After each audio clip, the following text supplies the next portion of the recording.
Hello everyone, welcome back super learning study. तो guys इसकी first part में मैंने आपको nature of an element, atomic number और सिंबल्स के बारे में डिस्कशन किया था। तो अब मैं सेकंड पार्ट में आपको बैलेंसी और इलेक्ट्रो कॉन्फ़िगरेशन का पूरा फंडा क्लियर करूँगा। कई लोग बैलेंसी को याद करना स्टार्ट कर देते हैं, लेकिन मैं आपको जिस तरीके से बताऊंगा आपको याद नहीं करना पड़ेगा। आपको बिल्कुल एक रिदम में आपको वो समझ में आने वाला है, ठीक है ना। और अगर आपको कोई प्रॉब्लम हुई है पिछले कॉन्सेप्ट में या अभी कोई प्रॉब्लम हो तो आप मुझे कमेंट करके भी बता सकते हैं, नहीं तो आप मुझे पर्सनली कॉल भी कर सकते हैं। मैं अपना नंबर दिए देता हूँ 6265947808। This is my phone number. इसमें आप मुझे व्हाट्सएप में भी कनेक्ट कर सकते हैं या मुझे कॉल कर सकते हैं, ठीक है ना। तो अब मैं आपको बैलेंसी की फर्स्ट ऑफ ऑल डेफिनेशन ही बताता हूँ। एक्चुअली बैलेंसी है क्या, मैं वो बताता हूँ आपको। तो बैलेंसी है it's is a combining capacity of an atom और ऑफ अ रेडिकल। अब ये क्या है सर? बैलेंसी है एक कंबाइनिंग कैपेसिटी, एटम की कंबाइनिंग कैपेसिटी है बैलेंसी आपकी। अब कैसे, क्यों, कैसे होती है वो मैं आपको क्लियर करूंगा। फर्स्ट ऑफ ऑल आप इतना समझें, ये कंबाइनिंग कैपेसिटी है। अब जैसे एक एग्जांपल देता हूँ, जैसे H2O, ठीक है ना, क्या बनाता है, क्या फॉर्म करता है, वाटर फॉर्म करता है, ठीक है ना। तो अब जितने भी दुनिया में एलिमेंट हैं वो एक दूसरे के साथ मिलकर कंपाउंड बनाते हैं, ये बात आपको पता होगी। तो वो कितने कंबाइन करते हैं वो है आपकी एक्चुअली क्या है, वो बैलेंसी। तो ये बैलेंसी है, ठीक है ना। अब मैं इस चार्ट पे आपको बैलेंसी मतलब आपको बता रहा हूँ कि इसमें बैलेंसी आपको कैसे समझ के याद हो जाने वाली है। फर्स्ट ऑफ ऑल हाइड्रोजन लेते हैं हम। क्या लेते हैं? हाइड्रोजन। हाइड्रोजन को स्टेबल बनने के लिए कितने इलेक्ट्रॉन रिक्वायर्ड हैं, कितने इलेक्ट्रॉन चाहिए, एटॉमिक नंबर 1।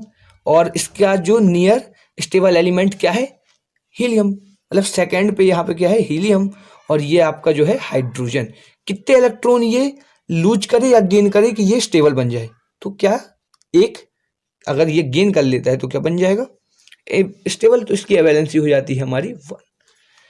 ये जो है हीलियम, इसकी वैलेंसी है 0। अब सर 0 क्यों है? 0 इसलिए है स्टेबल है, स्टेबल। और ये मैंने आपको पिछली वीडियो में बताया है, ये नॉन रिएक्टिव होते हैं, किसी के साथ रिएक्ट नहीं करते, 0 वैलेंसी है। हीलियम, सॉरी लिथियम को तो इसके बाद हम देखते हैं लिथियम। अब लिथियम को, जो लिथियम की बैलेंसी है, लिथियम की बैलेंसी क्या इसको करना पड़ेगा कि ये स्टेबल बन जाए? भैया 1 लूज कर देगा तो इसकी बैलेंसी क्या होगी?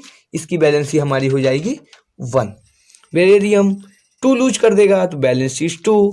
बोरॉन 3 लूज कर देगा तो 3 बैलेंसी 3। कार्बन 4 लूज भी कर सकता है एंड 4 गेन भी कर सकता है, तो इसकी बैलेंसी हो जाएगी 4। अब आता है नाइट्रोजन 3। अब नाइट्रोजन को स्टेबल बनने के लिए क्या करना पड़ेगा? या तो वो क्या करेगा, या तो वो 5 लूज कर दे, या तो वो फिर क्या करे, 3 गेन कर ले। तो 3 गेन कर लेगा, ये 3 हो जाएगी, ठीक है ना। ऑक्सीजन क्या 6 लूज कर सकता है एंड 2 गेन कर सकता है, तो क्या करेगा भाई? ये करेगा 2 लूज, सॉरी 2 गेन करेगा एंड फ्लोरीन आ गया अपना। अब क्या ये भाई एक गेन कर लेगा। और नियोन तो भाई ये एक स्टेबल एलिमेंट है और ये इनर्ट गैस है, तो इसकी बैलेंसी तो भाई 0 होगी। सोडियम भाई एक लूज करेगा, मैग्नीशियम 2 लूज करेगा, एल्युमिनियम 3 लूज करेगा, सिलिकॉन। अब यहाँ पे सिलिकॉन भी क्या करने वाला है? सिलिकॉन आपका या तो 4 गेन करके आर्गन की स्टेबल में चला जाए, या तो 4 लूज करके स्टेबल बन जाए। तो यार 4 इसकी क्या हो जाएगी? बैलेंसी। फास्फोरस 3 गेन करना है, इजियर 3 बैलेंसी। सल्फर भाई 2, सॉरी यहाँ पे ये 3 क्या करेगा? लूज गेन करेगा, और यहाँ पे सल्फर 2 गेन करेगा। क्लोरीन भाई 1 गेन करेगा। और आपका जो आर्गन है वो क्या है, वो तो एक इनर्ट और नोबल गैसेस की वैलेंसी होती है हमारी 0। पोटेशियम, पोटेशियम क्या करेगा भाई, एक लूज कर देगा। और कैल्शियम क्या करेगा, कैल्शियम करेगा आपका क्या करेगा, 2 लूज कर देगा। ठीक है ना।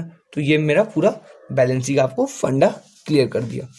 अब यहाँ पे मैंने एक कॉलम और बनाया है, क्या, डिस्ट्रीब्यूशन ऑफ इन इलेक्ट्रॉन। अब एक्चुअली डिस्ट्रीब्यूशन कैसे होता है तो वो मैं आपको बताता हूँ। ये जो है एटॉमिक मॉडल है, क्या है, एटॉमिक मॉडल। अब यहाँ पे हम एक्चुअली सीखने वाले हैं कि इलेक्ट्रो कॉन्फ़िगरेशन, ठीक है ना, वो कैसे किया जाता है। दिस इज अ की सेल, यहाँ पे आप लिख सकते हैं first orbit. This is second cell, यहाँ पे आप सेकंड ऑर्बिट लिख सकते हैं। ये आपका थर्ड ऑर्बिट, ये आपका फोर्थ ऑर्बिट, ठीक है ना। ये आपका फोर्थ ऑर्बिट तक हो गया। अब इसके बाद भाई कैसे फिलअप किए जाते हैं क्या इलेक्ट्रॉन, तो यहाँ पे मैं लिखता हूं maximum number of electron present in present electron present in orbit. कितने मैक्सिमम इलेक्ट्रॉन प्रेजेंट हो सकते हैं एक ऑर्बिट में, वो हम सीखने जा रहे हैं। तो इसके लिए एक फॉर्मूला है, क्या फॉर्मूला है सर, फॉर्मूला है आपका 2n²। अब बच्चा बोलता है भाई n², n से क्या है, n से मैं यहाँ पे लिखूं where n is equal to n में आप n सब में आप 1 2 3 एंड 4 ऑर्बिट, मतलब आपको 4 ऑर्बिट तक आप अभी फिलहाल पता करें, बाद में और भी है। लेकिन अब n से क्या है, n is a number of orbit. n में आप क्या वैल्यू रखेंगे, number of orbit. Suppose date किसने बोला थर्ड ऑर्बिट, थर्ड, मान लीजिए मैं बोल रहा हूँ आपसे थर्ड ऑर्बिट में कितने इलेक्ट्रॉन फिल करे जा सकते हैं मैक्सिमम। यहाँ पे हम मैक्सिमम नंबर की बात करते हैं, फिल वो 80 करते हैं, मगर मैक्सिमम नंबर कितने किए जा सकते हैं वो चेक करेंगे, ठीक है ना। तो फर्स्ट ऑफ ऑल हम फर्स्ट ऑर्बिट के लिए करते हैं 2 n में आपका फर्स्ट ऑर्बिट है इक्वल टू, ये आपका हो जाएगा 2। सेकेंड के लिए आपका हो जाएगा 2 और ये आपका हो जाएगा 8। थर्ड के लिए आपका हो जाएगा ये, इसमें आ जाएगा 18 एंड फोर्थ का आपका हो जाएगा, तो 4 में 4 का स्क्वायर और ये 2, इट मीन्स 32, ठीक है ना। तो आप फर्स्ट ऑर्बिट में आप 2 इलेक्ट्रॉन फिल कर सकते हैं, सेकंड ऑर्बिट में 8, थर्ड में 18 एंड फोर्थ में 32। लेकिन हम फिल कितने करते हैं, हम इसमें भी फिल 2 करते हैं, इसमें 8 और बाकी सब में 8 फिल करते हैं, इसमें 2 करते हैं।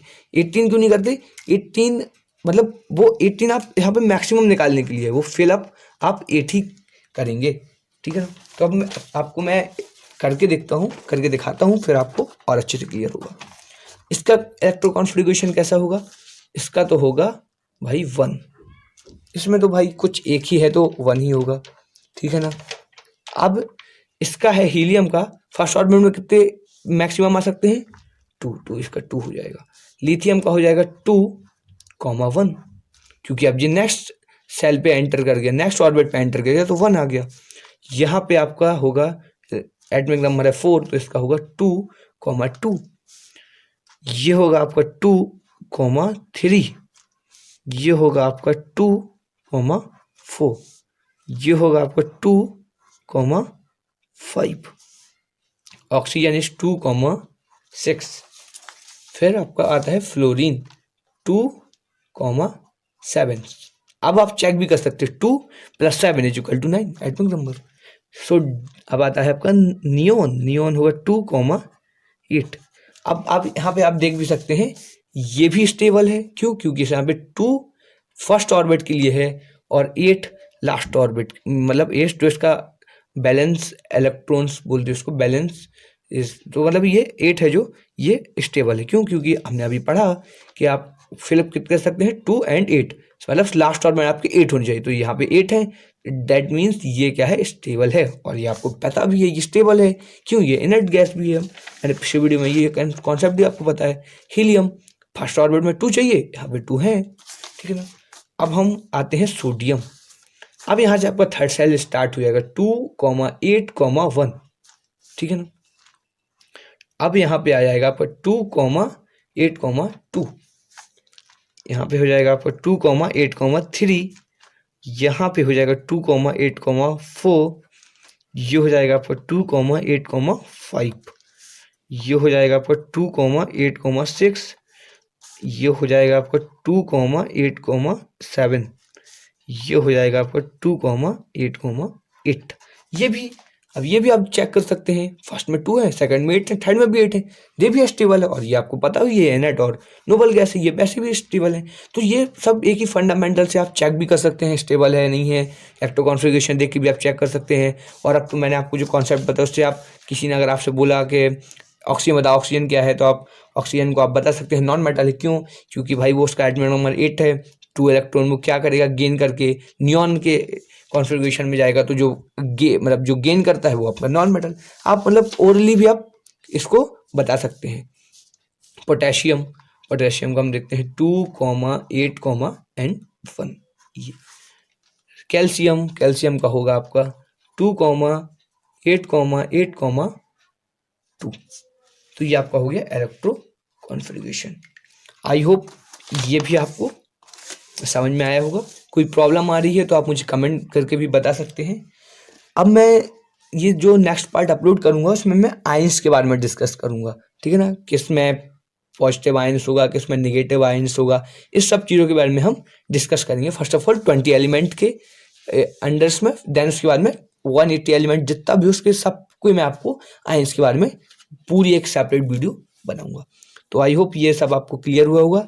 अगर वीडियो अच्छी लगी हो तो वीडियो को लाइक करिएगा, चैनल को सब्सक्राइब करिएगा, और ये वीडियो जितनी हो सके उतनी आप शेयर करिए।